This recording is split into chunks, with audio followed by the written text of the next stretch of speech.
What's up, y'all? It's JP, and today we're going to be going over how to dribble like a quote-unquote meta guard, but more specifically, what to look for when you do these moves and combos I'm about to explain. Y'all know the deal already though. Like and comment, and if you're new, subscribe to the channel as well as join our Discord. The link will be in the description. A lot of y'all was asking for my meta guard video, how to do some of the moves or what SIGs I got. So I'm going to start off by showing y'all my 5'9 build, and here it is right here. Y'all see we got the 99 3 with cap breakers and 97 ball handle.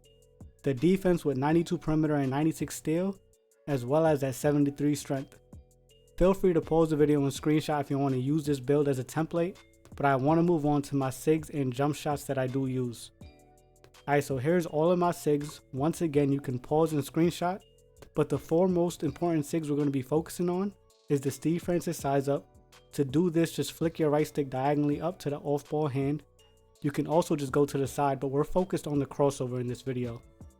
Next is the Steph Curry escape, which we do by holding right trigger and flicking your right stick sort of diagonally up towards the opposite ball hand.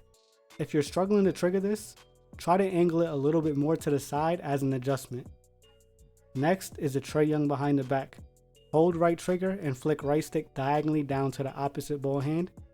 Note that you do have to do a move first in order to trigger these proper behind the back animations. And last but not least, we got the Tyrese Halliburton step back. To do this, just hold right trigger and flick right stick down. That's really it. Alright, that's all the dribble moves. Now I'm going to show y'all quickly the jump shots I've been using. This is the Patty Mills jump shot y'all was asking for.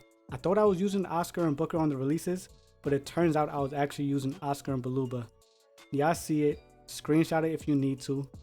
But the jump shot I'm currently using as of today and right now is this jump shot with the Kevin Porter Jr. base. If y'all don't know, Patty and KPJ are locked behind starter 4 rep, as well as that Steve Francis size up. If you don't have Steve Francis size up, just use Trae Young though, it's a good replacement. Alright though. Now that I got all the SIGs and jump shots, let's get into the lab to explain the playstyle. So yeah, see the Steve Francis gives you a quick wide crossover that is great to speed boost out of. Your first option will always be to use this crossover, then quick stop off of a screen if it's open. Now, what I do like to do is combo the Steve Francis size up with the Steph Curry escape to get this wide back and forth spam going on. This will force defenders to either overreact or make it clear which side that you have to attack. So although you can stand still and spam this and maybe shoot, make sure to read the defense and then speed boost out this spam to the correct side that the defense isn't guarding. Now, here's where it gets really shifty. Once you start adding that Halliburton step back into the mix, the misdirection is going to be absolutely filthy and shift defenders. I like to either start with the Steve Francis or Halliburton and then go right into the other one that I didn't start with.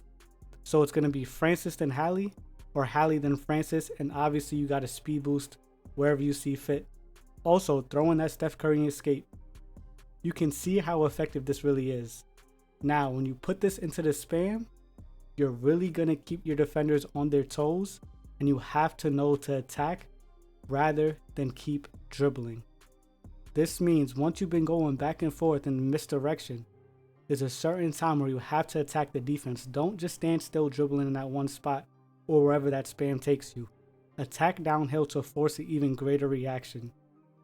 Lastly, you can also incorporate the Trae behind the back, which creates so much space.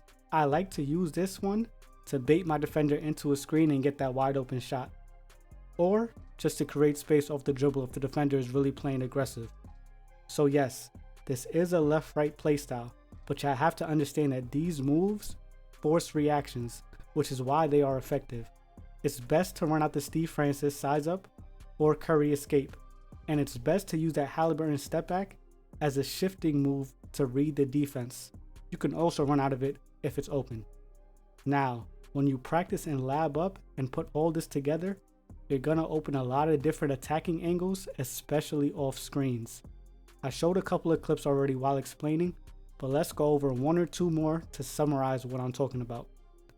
We start with the Steve Francis and Halliburton to shift our defender. Then we do our curry to create that extra space.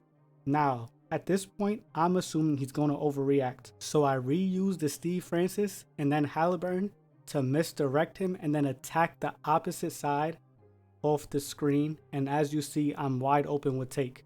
It's all about reading your defender in live action, which is much easier said than done. It will take practice and reps in order to move this way, and to be honest, even I don't have it fully perfected. But yeah, you see when you combo these moves and attack at the right spots, it is super effective. I hope you guys found this video helpful though. Like I said at the start, I had gotten some questions in the comments on my last meta guard video, so I figured I'd drop this video dedicated to breaking down the playstyling combos and what makes it so effective. If y'all have any other suggestions, let me know in the comments. As usual though, y'all, like, comment, subscribe, and I'ma see y'all in the next one. Peace.